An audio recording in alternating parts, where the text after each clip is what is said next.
hanging out with Ronnie Davis III. We are at the shop. Hey, Ronnie, how we doing?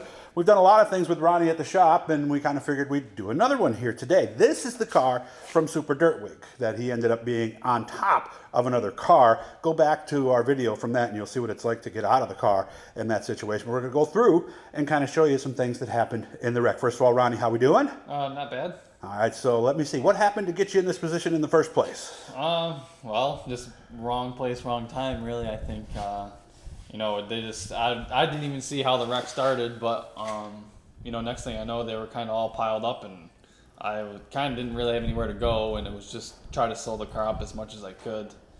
But there was really nothing I could do. I was just along for the ride. And this is the side that actually hit, correct? Yes. Okay. So let's look at some of the damage here. Let's start up front here. And the first thing we notice, Ronnie, is we have a bent axle here, don't we? Yep. So, I mean, the axle's bent. This is the wheel that was on it was destroyed, so this was just to get it in the trailer. Mm-hmm. Shock was destroyed. Obviously, you see the Hymens were broken off here. Mm-hmm. You can see this radius rod is a little bent too. Radius rods are bent. Mm-hmm. There's some damage on the X piece underneath the radiator. You can't really see it from out here. Mm-hmm.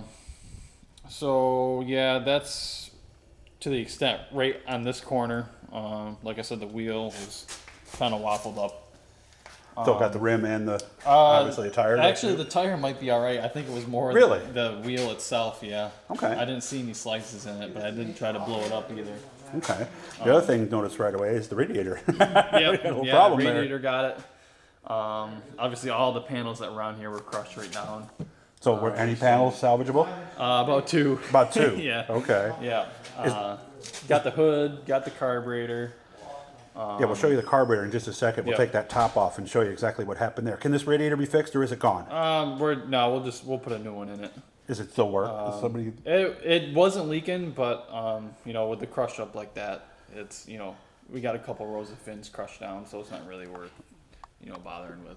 Good point. Okay, so we'll go over to here before we get to the carburetor.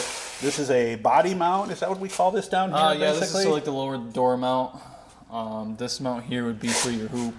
That would be the back side of the door mount. Mm-hmm. But like something like this, you can heat up and pull back out.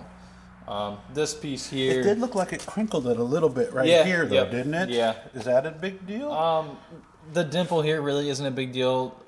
It would be worse if, you know, the 2x4 is actually pushed in, or, you know, out skewed, whatever you want to call it. So this is about as far as we could go without having a problem almost. Yeah, if you want more of a precise, you know, I guess, way to look at it would to be to put it on a jig or something. Mm-hmm. But something more obviously would be like right here, where this whole post is twisted back. Doesn't this look like it's bent a little bit here? This is bowed, so this is definitely bent here. So cut that out? This would be cut out, yeah, and have a new one put in there. Something you do, or something we bring to a no, big Troyer's going to do it. Troyer, for I'm us, sorry, so, that's right. I'm sorry, yeah. guys.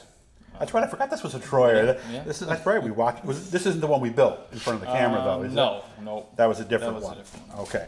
Couldn't help but notice we got a lot of oil sitting around here, and you say that the oil cooler, by the way, that's in the back. I'm going to show you that right here. That's the oil cooler. How did that end up leaking? So there's a port on the bottom that's basically your overflow, and it was kind of coming out of there, you know, dripping all over the place. As you can see, the tube and the rear end's all soaked, and this wheel's actually got some oil. Oh yeah, look at the axle tube. Look at that. Yeah. Oil right on there. So there's it lost a lot of oil out of it just from being upside down. Okay, all right. Now let's take the what do you call that? The cap on the carburetor. Cap, yeah. Okay.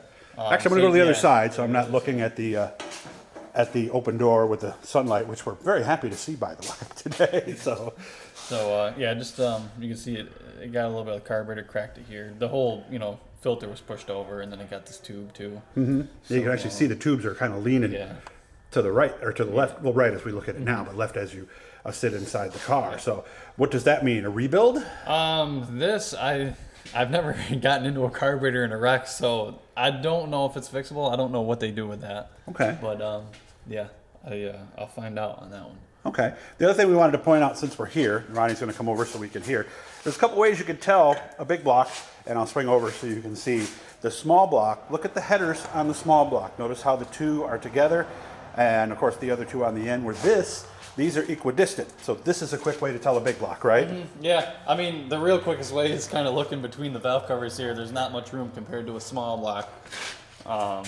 You know, Oh, yeah, you look got at that. probably about an inch here, as if, you know, a small block, you got quite a bit Oh, of we got room. like 3 or 4 inches there. between So, so you that's see the what I most, mean. that's the most obvious. I mean, big block and small block. Okay.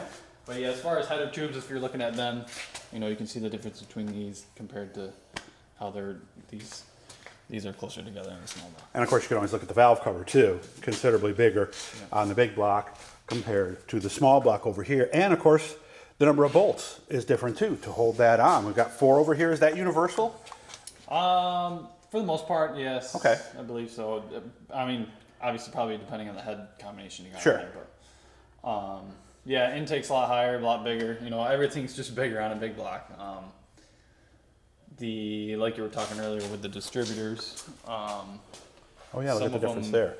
As if some guys are running a W16, Right back here. distributors are up here. And a Ford also, And right? Ford also, yeah. LS engines, Fords. They'll be up in the front. And one thing I didn't know that he told me about, I guess I thought, like where they had that CT525 they were talking about, just like a 602 or 604 crate, that's just an order number that has nothing to do with cubic inches. So Yeah, that's an yeah, actual big small yeah. block pretty much is what that is? Well, yeah, so like the 602, yeah, like you said, it's kind of a serial number more than anything. Nothing to do with cubic inches. Gotcha. Mike Maresca's here. He's over there doing something. Anything else that we noticed here on this one, Ronnie? Nothing other than me slacking on getting this thing out of the trailer. That's about Well, it. when a car's really wrecked, we're never. Yeah. I mean, if it's wrecked a little bit, we'll get it out, Yeah, right? But if yeah. it's wrecked a little more than that, Yeah, I got my small block in a little bit better shape, but yeah, this thing was just kind of, we'll get it in the shop and assess it and take our time. there you can see the bend on the axle there too. You get it better. There you go. You can see it right there very well. So, but the best thing is the car kept you safe and you were fine and you are actually done for the season. You tell me. Yeah, At this point. yeah, we're all done. We were planning on going to Charlotte, but with this whole deal, we'd rather just focus on Volusia, so we'll be there in February. All right. Thanks for the time, man. I really appreciate it. Thank you. Guys, hit the subscribe, hit all that stuff. Remember, Rudy Plumbing.